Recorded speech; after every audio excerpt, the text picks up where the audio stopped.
Welcome to the Personal Development Essentials podcast. Today I have the real pleasure to be speaking with an exceptional person. He is a best-selling business author, a business coach, and he is the host of the Best Business podcast with the mission to create 200 new multi-millionaire business owners who solve world problems with entrepreneurship. Daryl Urbanski, welcome to the show. It's great to have you here.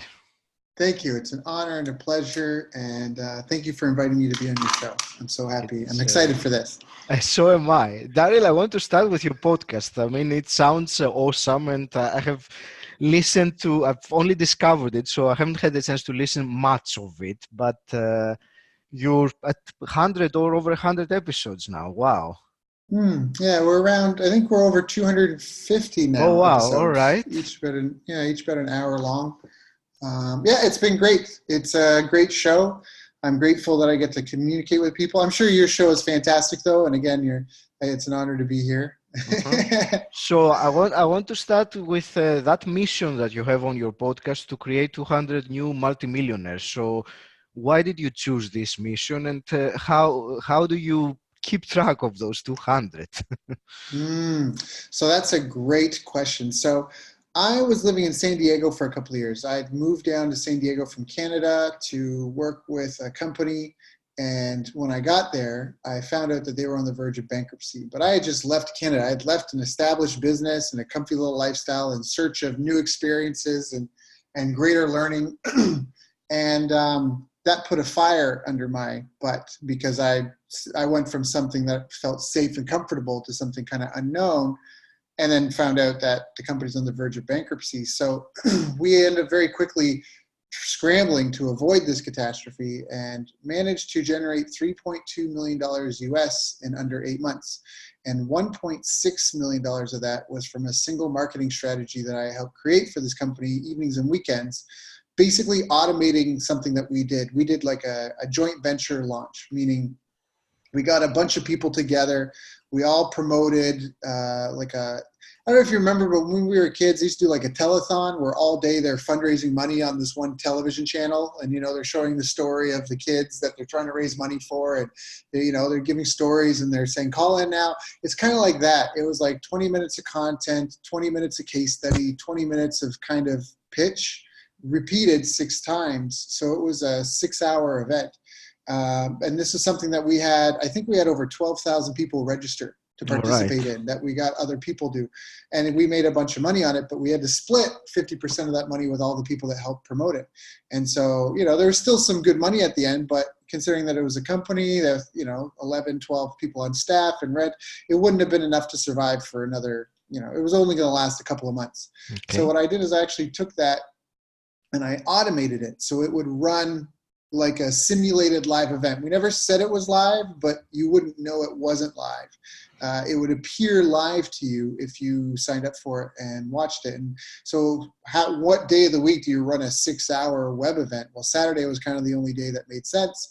And so, like I said, we did 1.6 million with this. And I remember I was talking with some of my friends about this, and I was just excited because I'd never done this kind of this big. I had a small martial arts school before that, and I applied kind of the same principles and strategies I use for my small business to a different type of business that didn't have the geographic constraints that my business had, and it worked like gangbusters. And my buddy said, Daryl, if I knew the people that you knew, and I had the conversations with them that you had, or I could at least hear the conversations with them you're having, I'd be doing multi-million-dollar marketing campaigns as well. And that was like, aha, there's an idea there. And at the time I was, in a seemingly elite community, I say, like rubbing elbows with some people that have accomplished some incredible stuff. Mm-hmm. But I didn't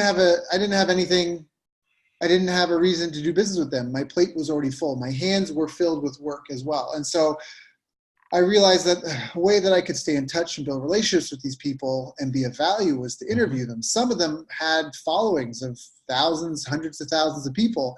and I'm, it's an effort to constantly create content for an audience like that. So I was like, if I could just get them on the phone and ask them about them and create an hour of content, and I knew that it would sort of build a platform for me as well. But really, for the first 3 years we did the podcast, it was Mm-hmm. just kind of a means to stay in touch and to network and to build. And so why that mission? It was because I did a multi-million-dollar marketing campaign for the company. And then I went on and I did it again for another company, and I did it not quite a million, but close to, with Mm-hmm. another company.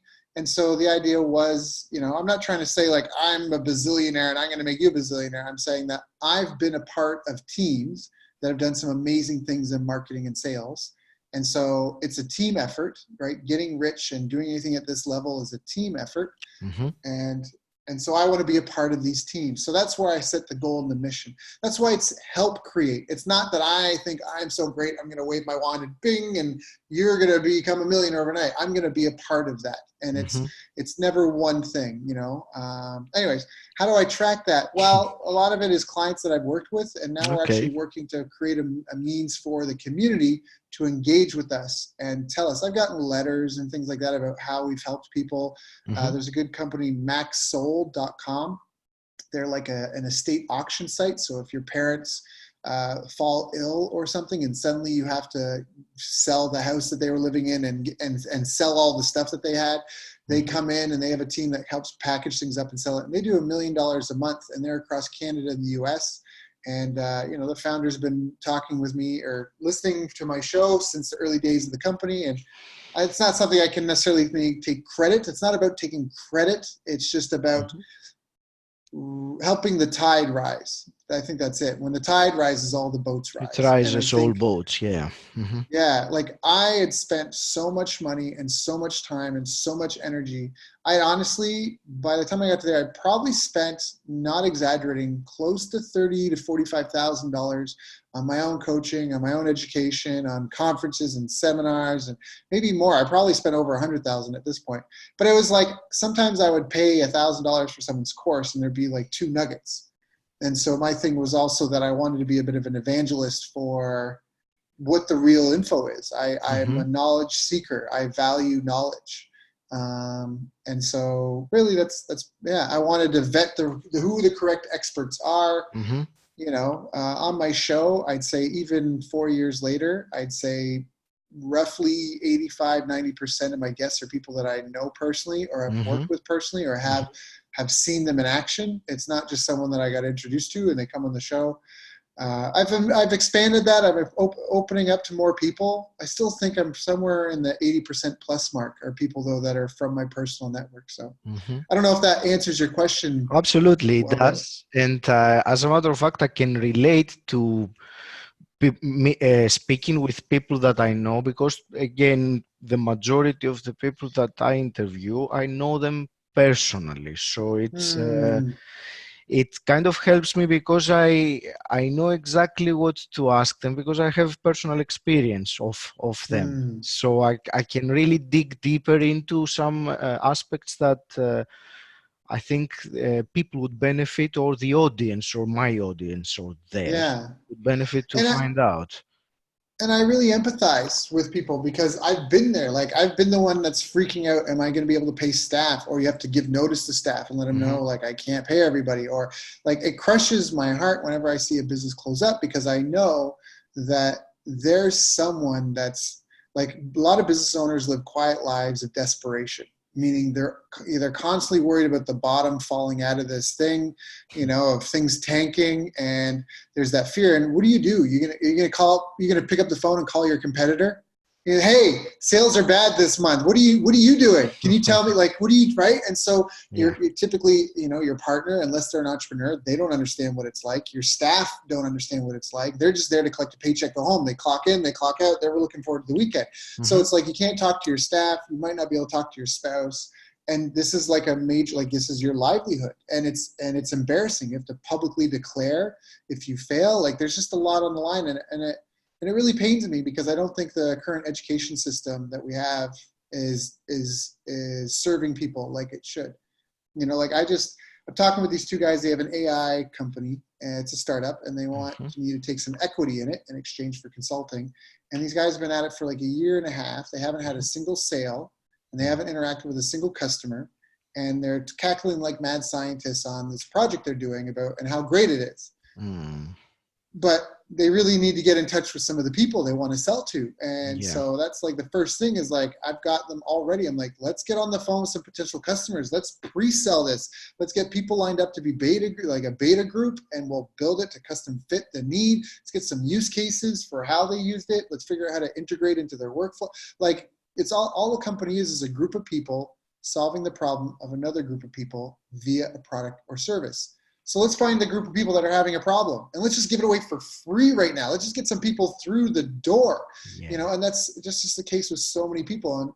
And both these guys they're smart guys, good guys. The one I think even has a degree in business administration, but it's like they've each put in tens of thousands of dollars between the Mhm. two of them, a year and a half. One guy's nearing retirement age, and it's like I just want people to know what really matters and how to Mm. move that needle. So Daryl, that's great. I've seen many times people struggle with the transition of their mindset when they go from an employee mentality that they get paid for the time that they spend doing something, right. transition into the entrepreneur mentality, which is completely different. So I suppose you've seen that many times with your Hmm. business mentoring and things like that. So what's your thoughts or your advice with that people doing that transition? Right. So, well, I will answer that with a couple of stories. And Yes. so the first one I would say to tell you about, I was fortunate enough, I got to spend 9 weeks in Africa. I got to spend 5 weeks in Uganda and 4 weeks in Kenya. And while I was there, I was dating a Nubian girl. She'd grown up in Canada since she was 3. But we were staying with her family, and so I was like deep in the villages and some really rural places, like you call it an authentic cultural experience, if you will. But because it was so different than my culture, it was like I got to see it through a different perspective. Hmm. Maybe not the same, because I would be blind to the own society I live in. And I noticed that there are 4 levels to the society when I was in Africa. And the bottom level, I am going to speak in generalities here, so just a warning, I'm stereotyping, but there are always exceptions. But typically, at the bottom of this 4-step ladder were people that typically were drug and alcohol dependent, poorly educated, poor driver ambition. They're just a real hard go at life. They're just struggling. They've got bad friends, perhaps. They just don't have a lot of, or think they don't have a lot of opportunities, feeling really limited. And of course, they had the hardest struggle of everyone. The next tier up were people who were employees. And a lot of these people, they could live, but they really struggled to survive Hmm. because, especially where I was in Africa, I'm exaggerating here, but for every one job, there was like 20,000 people that could do it. So there was no leverage for the staff member. You had to like really earn it. It was hyper competitive. You had to Yeah. constantly prove and earn your job every day. Hmm. And so they did okay, but it was, they didn't have any job security. The next level up were the self-employed. And these are Hmm. the people that, like what I saw in Africa, they called them boda drivers. And boda was a dirt bike because they couldn't afford a whole car. Africa is not a rich country, or Africa is a continent. Kenya and Uganda weren't rich places. So a lot of people would just have a dirt bike that they would use to taxi you from place to place. And they could make a lot. They were more ambitious. They could go out and Hmm. find and just hustle and make a bunch of money. But if any of them had an accident or something like that, who's going to pay for them? And the people at the top, the people who did the best, had the most money, were those who enabled others.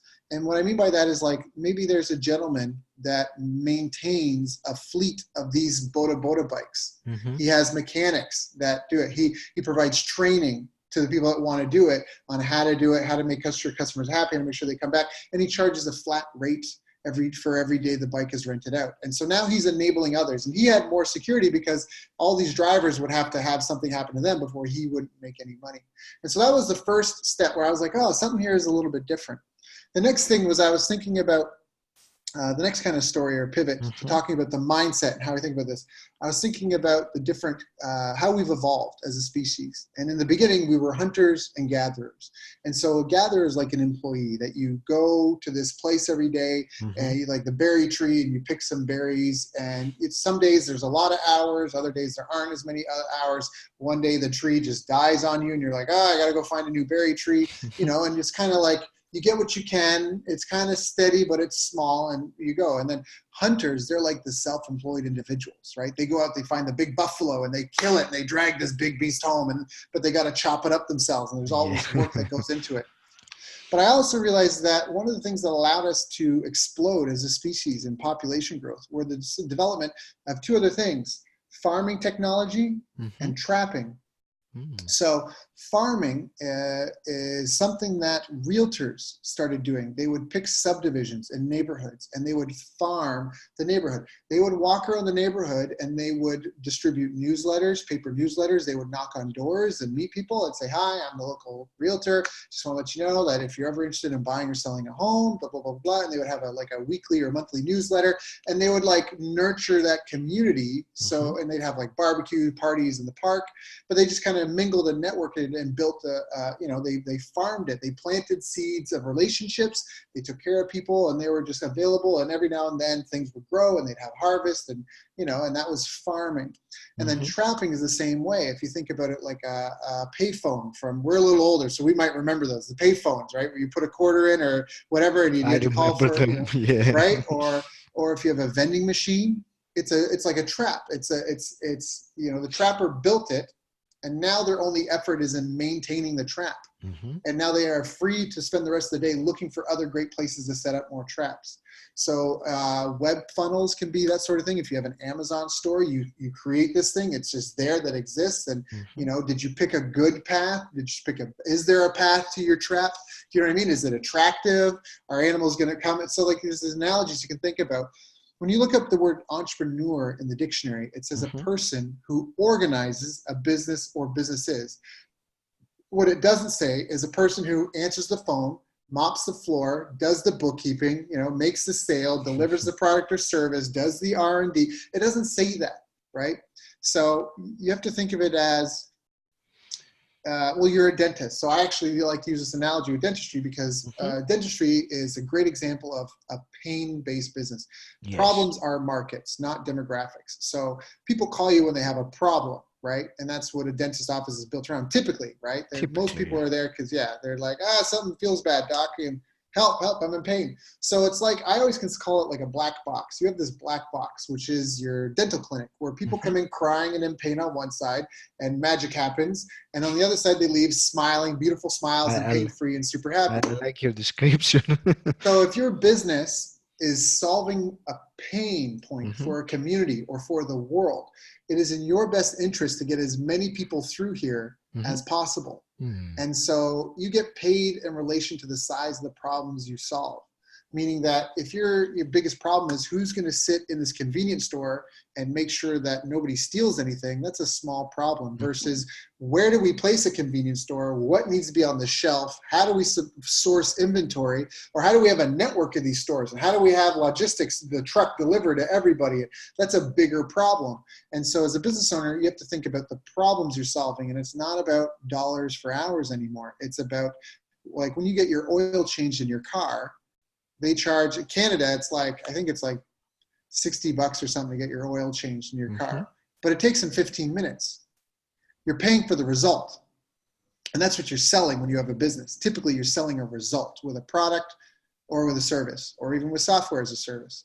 So that's where you have to get out of that mentality, and you don't scale. And so that's where the goal of a business is to solve it. When you go to McDonald's, they're never like, sorry, Timmy's sick, the drive-thru's closed today, come back when he'll be better. Like, that's not it. The business is there to serve the community, and there's a team of people that can fit and jump in and do all the different roles to make sure that this is solving that pain. I'm hungry, right? Like I'm busy, I don't have time to cook dinner tonight. Like, what's that pain point that you're solving? And so I hope between these kinds of analogies and stories, I can help business owners understand the difference and how to think about this.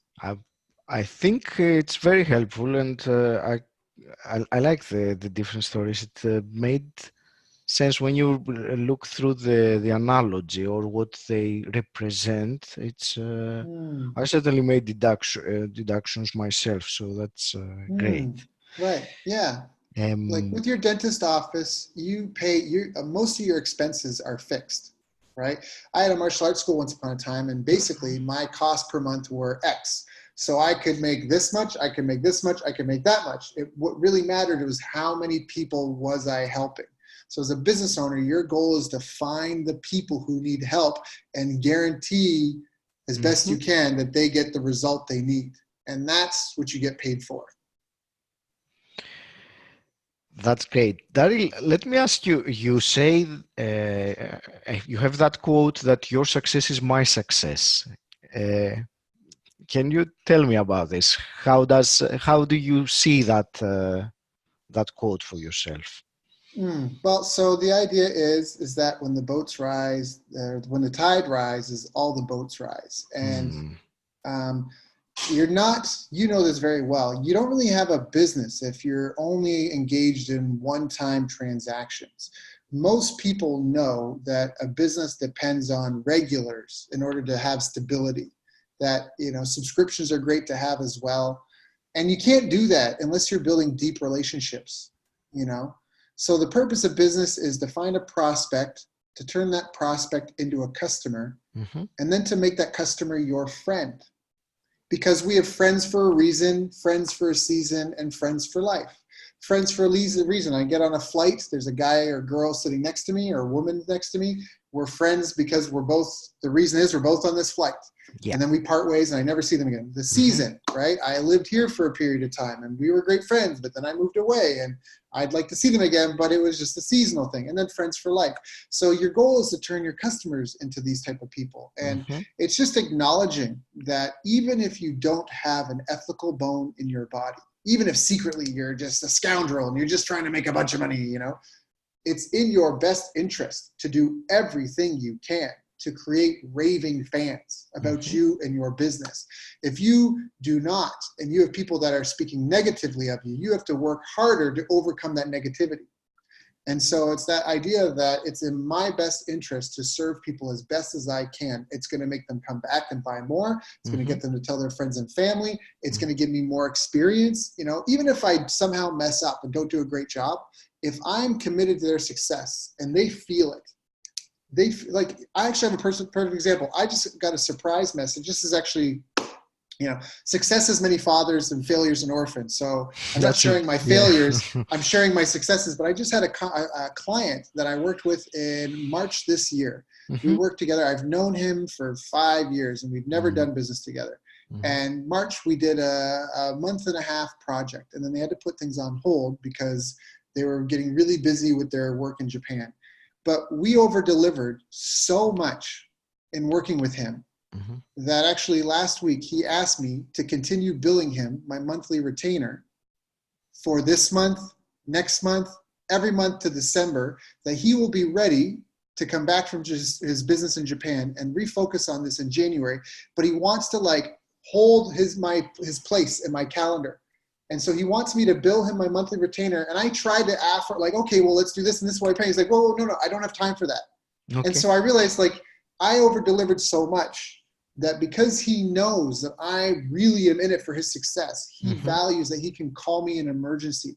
Because since at the time of this recording, it's September, since March, April, May, June, July, August, he's hit me up a bunch of times in emergency and I was always there. I treated his business like it was my own. And Mm. so now that's turned into, it surprised me. And it was like, wow, this is a guy that wants to pay my fee for 3-4 months just to make sure, just because I've already been over delivering.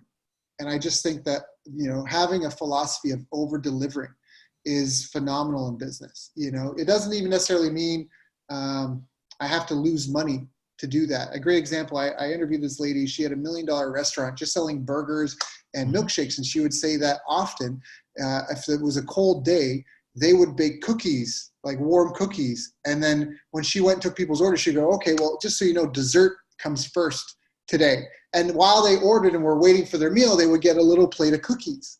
And it doesn't cost her a lot of money. You know what I mean? But her customers were guys that were working in the bush, out in the cold, and then they come in and they have this plate of warm cookies. You know what I mean? Like it doesn't cost her anything, but you can't buy, like, market, like, that's like, I remember I had a friend that I saw in my hometown, and he was a tradesman, and he was wanting to grow his business. And he was saying, Daryl, like, what should I do to, I want to get more business, all this stuff. I'm like, well, how's your schedule right now? He's like, well, I'm kind of busy, but I could do more work. And I was like, okay, well, and he's like, where should I put ads in the newspaper or whatever? And I was like, well, do you know when your clients' anniversaries are with their partners, or their birthdays, or the anniversary of when you started working with them? He goes, no. And I was like, well, the best marketing dollars you can spend is to get those clients like a nice Christmas gift, a nice birthday gift, something like that, because this is really a relationship-based business. It's a small town. There's really only so much trades work going around. I can't teach you some fancy internet marketing tactic to draw people to move to your city and buy from you. But if you were going to spend money on marketing, like if you had a client and that client spent with you $30,000, right? He's a tradesman, or even less, $10,000. Can you spend $100 to buy him like a really nice, whatever, bottle of wine or thing of, like, that is the best. And now it comes time that it's time for him to do work. Something's come up and he has to pick between two people, and you've given him a birthday gift, a Christmas gift, and and like was there for his kids, or gave him like a congratulations on the new kid card. And this other guy's just some random guy. Like, he's going to give you the work, like, I just had a client come back to me after we worked together for 2.5 years, and it's been 2 years. And then she just came back and is trying to find a way for us to work together, because I used to send her flowers, almost like clockwork, flowers and chocolate, like every month or so, because she was paying me a lot of money. And so it's okay to spoil her a little bit, and so people don't care how much you know until they know how much you care. So true. Thank you. Daryl, I also wanted to ask about, your book about the ancient secrets of lead generation. So can you give us a short briefing of what the book is about? What's the ancient part of it, which sounds very intriguing to me. Obviously, I haven't had the chance to read it yet. Sure.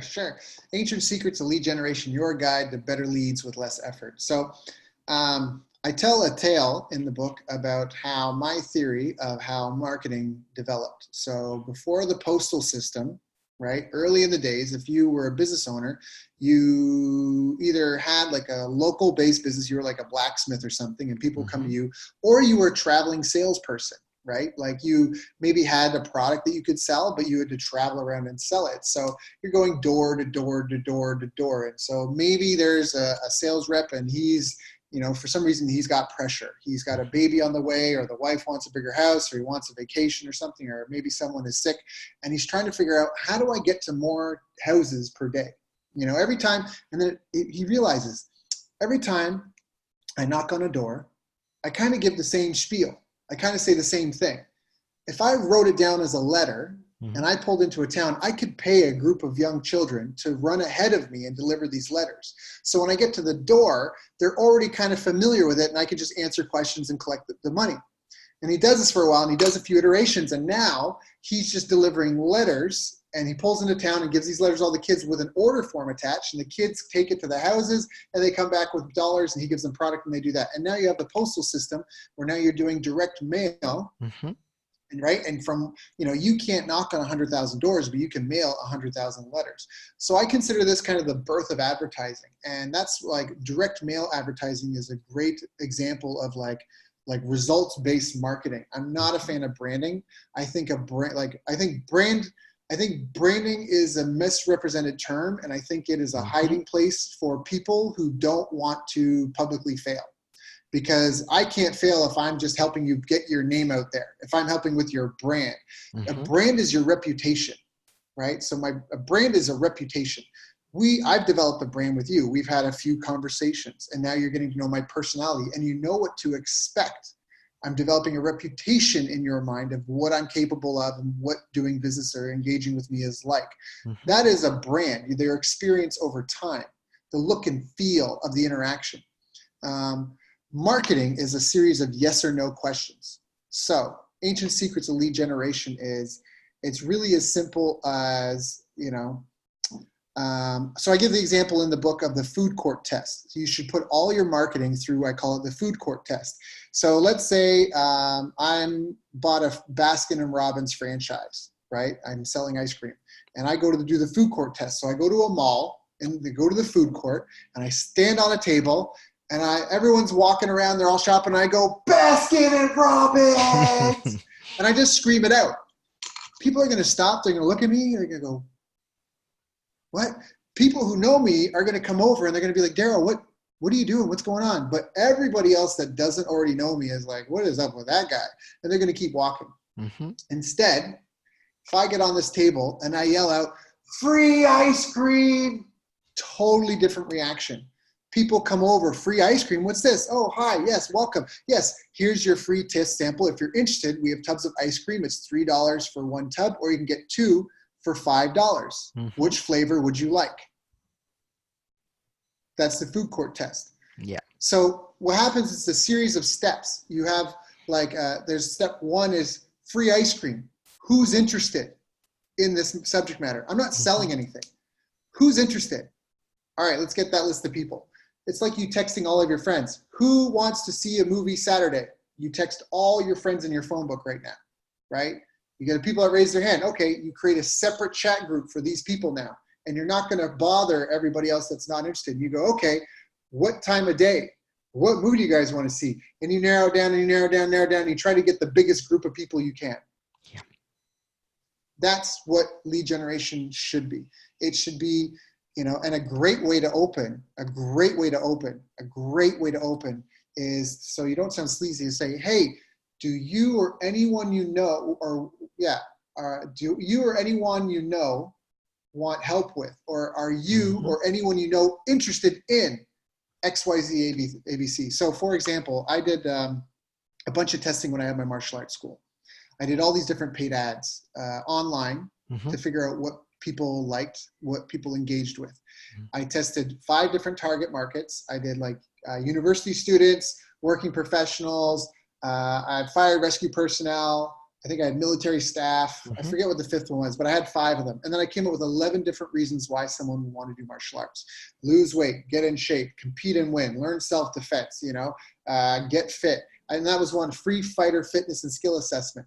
And out of those 11 things that I tested across these 5 groups, that was what worked. Free fighter fitness and skill assessment targeted to university men worked like gangbusters. It was like printing money. It was just they just were rabid for it. Because UFC had just come out. All these guys are young. They're trying to prove themselves. How do I match up to other men?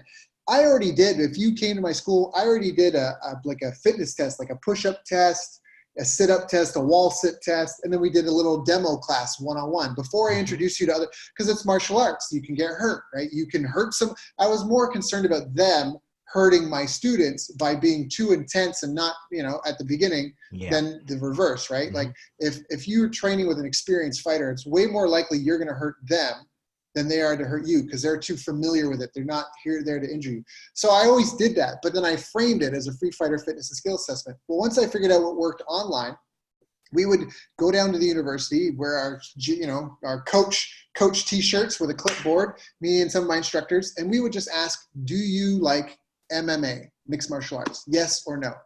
No? Oh, okay. See you later. Do you like MMA, mixed martial arts? Yes. Oh, yes. Oh, would you be interested? Would you or anyone you know be interested in a free fighter fitness and skill assessment? Plus, you might qualify for a free 30-day trial. Yeah, I would love that. Okay, what's your name? What's your email? What's your phone number? I would collect 70 to 100 leads in just a couple of hours hanging out at campus. And I was like, now it's going to take me 3-4 weeks to follow up with all these people and to get them in. And so that's what you're thinking. It's you want to get people to raise their hands, and then the group who raises their hands, you want to qualify them, who this is for, who this is not for, and then whoever's left over, now you start now you give your presentation, right? You're not even pitching. Who's interested in this? And, and that's even you reach out to leads. Hey, sorry to bother you. I just wanted to ask if you or anyone you know would be interested in, like you might say as a dentist, hey, sorry to bother you. I just want to ask if you or anyone you know would be interested in a whiter smile.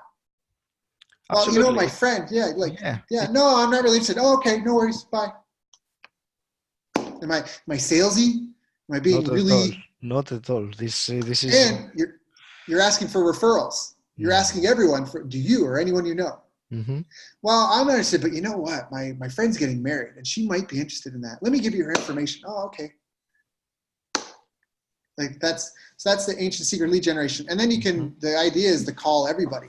The idea is to create a database of all the people you've ever talked to and to stay in touch with them and try to sift and sort and segment, just like you do on your phone. If I could pay you $10,000 to get 20 people to go see a movie tonight, this evening, you would go into your phone and you would segment. I've got 100 contacts. These 30 are okay. But if you can make $10,000, if you have a restaurant and you can make $10,000 by having all your tables filled, okay, who are you going to message tonight to invite to your restaurant, to offer a free drink promo, 2-for-1 meal deal, a free appetizer? Like who are you going to contact? Most business owners say don't have an answer. So that's like, most people think they need more leads when really they need better marketing. Because you can get leads anywhere. You call all your leads, all of them. Leads that are old from 7 years ago. Okay, you can go meet them at the mall. You can go meet them at networking events. You can go put into a Facebook group. You can go there. They're everywhere. They're everywhere. But it's people don't know how to move people along that path from group of people. Who's going to raise their hand? Would you or anyone you know be interested in X? Would you or anyone you know be interested in solving this problem? Yes or no? Yes. Okay. Qualifications. Okay, perfect. Well, would you be interested? Oh, you would. Okay. Well, it's this. Are you still interested? Or you need this. Qualifications. Are you still interested? Yeah. Oh, okay. Let me present to you what I've got for you. Daryl, I appreciate, besides the knowledge that you're giving loads of, I appreciate your passion when you share those things, and also your way of teaching, which is exceptional. I really enjoy, because you with your energy you pass the message across. So thank you very much for all these amazing teachings about marketing and business. Sure. Sure. I wanted to ask a couple of quick-fire questions as well, moving a little bit away from the business side of things. If you were able to meet your 20-year-old self, go back and teach him a lesson that potentially could change the course of his life, what would that be? It's funny you mentioned this, because I actually sent this to my cousin. So I came up with something. Well, really, there's a hierarchy. So it starts off with health. Health is wealth. So the first thing is I would make sure that I knew what it took to achieve and accomplish world-class health. And that means predominantly a diet of plants and protein, fruits and vegetables, and protein sources, meat, eggs, possibly dairy if you want. Avoid things like bread, rice, pasta. If you need carbs, get them from plants. If it has a food label, it is not food. It was a food product, got taken to a factory, mixed with a bunch of other things. Like, that's like, food companies are like drug dealers, where they buy a pound of something, they mix it with a pound of something else. Now they have 2 pounds and they sell it. And it's making people sick, and it's causing a ton of problems.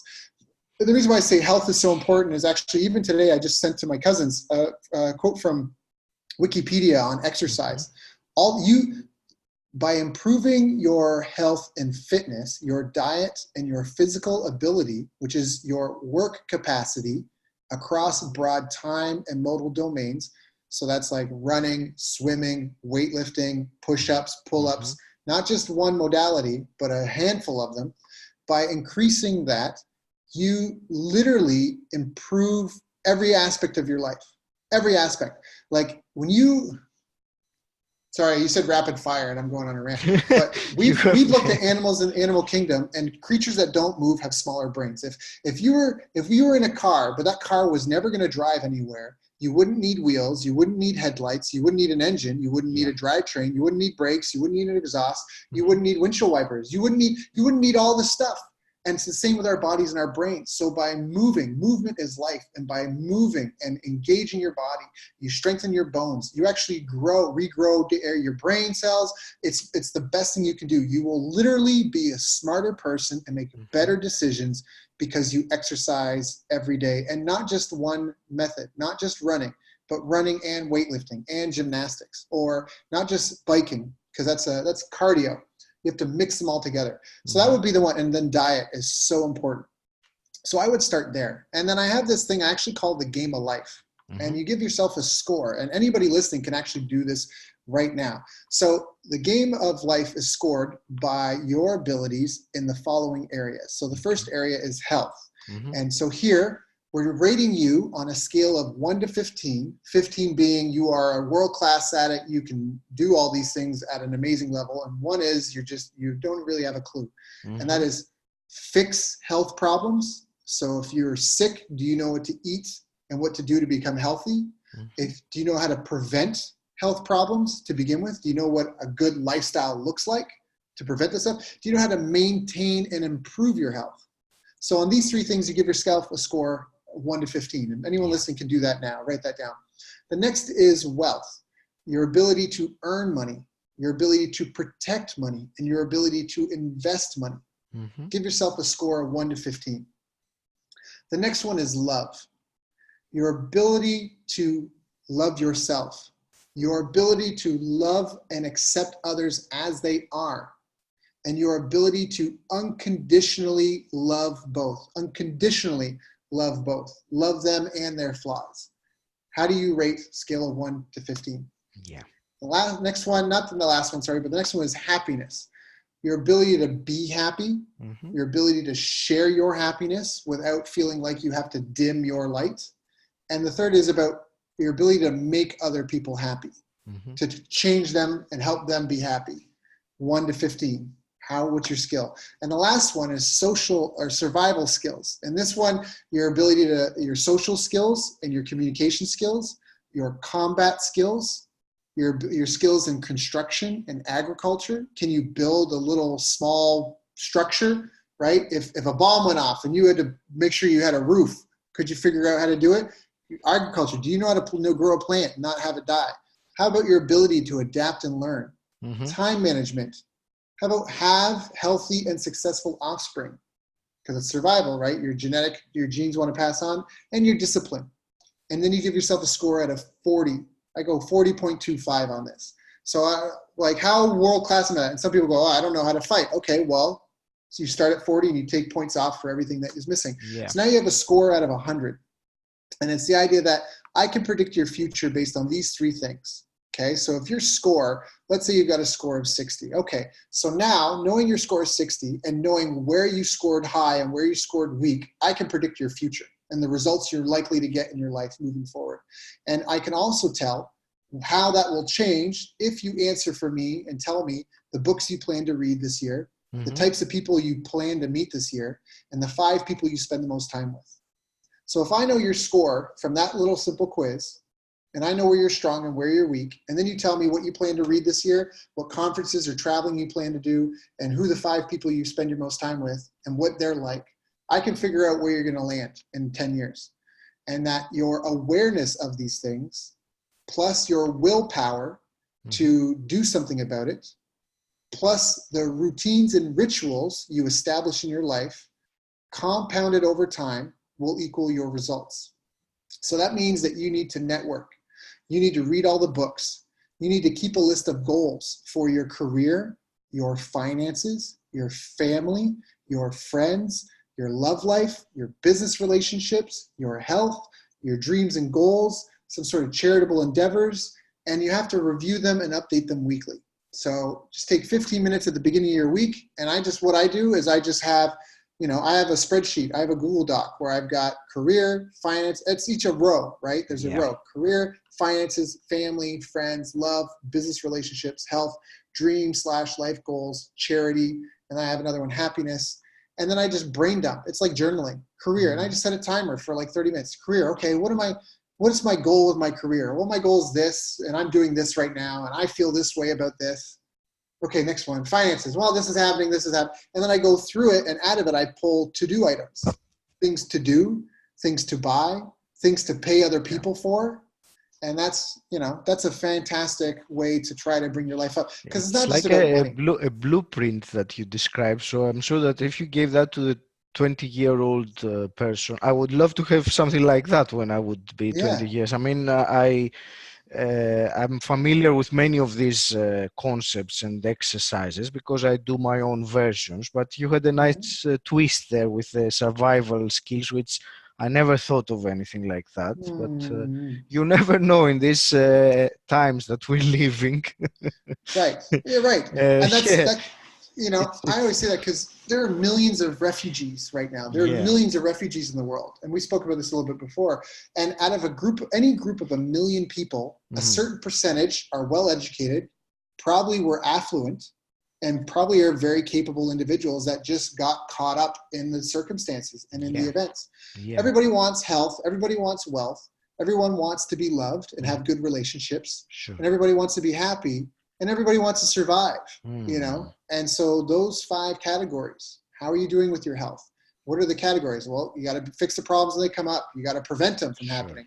And you got to know how day to day, week to week to maintain and improve them. Your wealth, you got to make money. You got to protect it from loss, and you got to figure out what to do with it. Love, you got to love yourself because no one else is going to love you if you don't love yourself. You got to love others, and you have to be able to unconditionally love them both. You got to be happy. You have to be able to share it because some people feel like they have to get smaller. I don't want to make other people feel some type of way. So how do you share your happiness without causing problems? And how do you help other people be happy? And then survival skills. What does it take to survive? Well, you have to interact with other people and communicate.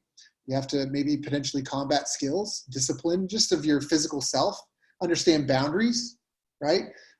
Construction, agriculture, it's just a good thing to know. If you're in a building, if there's an earthquake, just the basics. You don't need to be an engineer, and then I got a survival skills guide. Now with what you're telling me, I'll find it on my library and start brushing up my skills.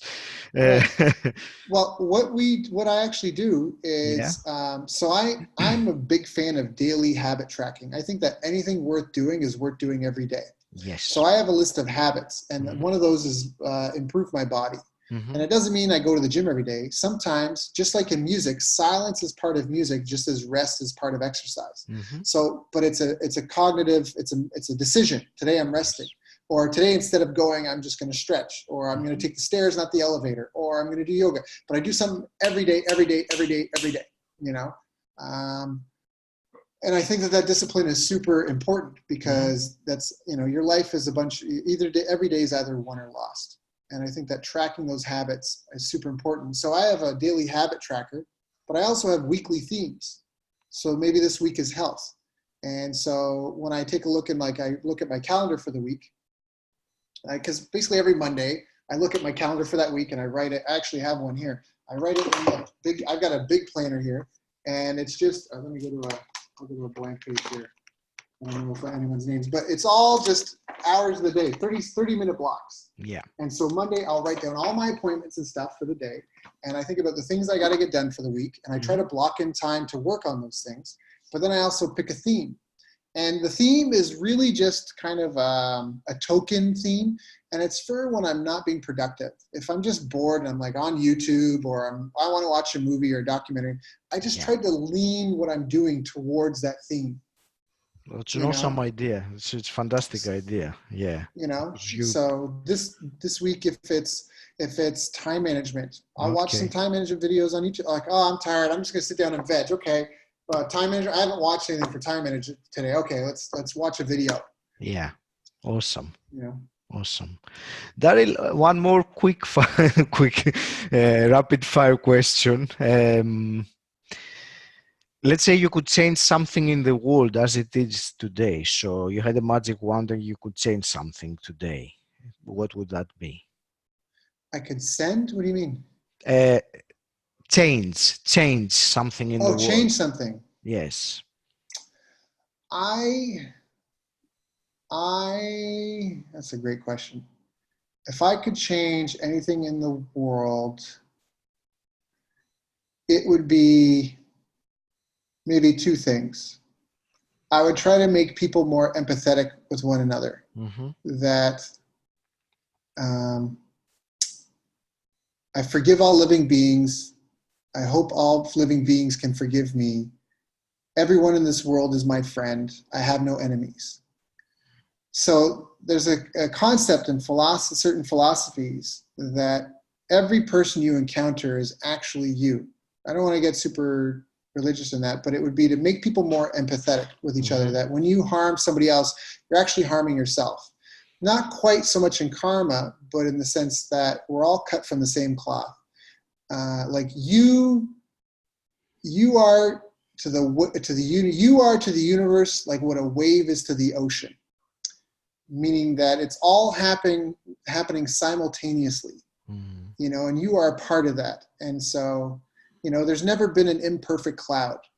There's never been a wrong cloud or a bad cloud, right? Like they just exist and they are. And so that's kind of one thing, like be more empathetic with each other. And then the next one would be, I would really want people to have more grit and determination, like, and a sense of personal accountability.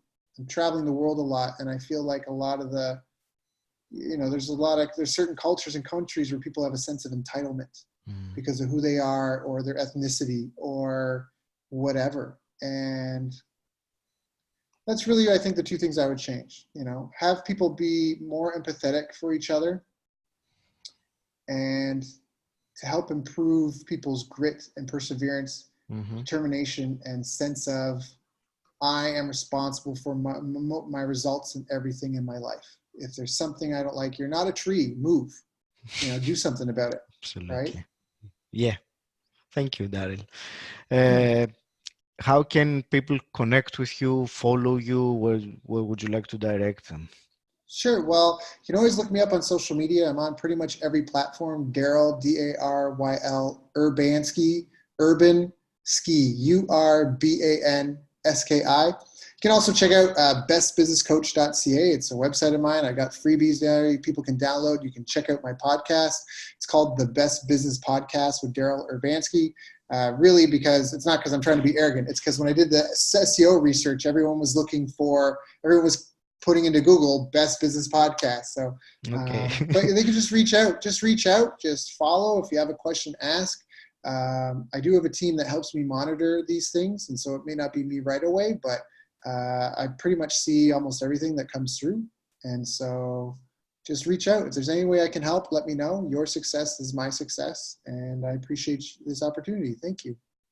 Daryl, thank you very much for your time and being to the show with me today. Yeah, I'm most grateful. Thank you. it's an honor and a pleasure. Thanks.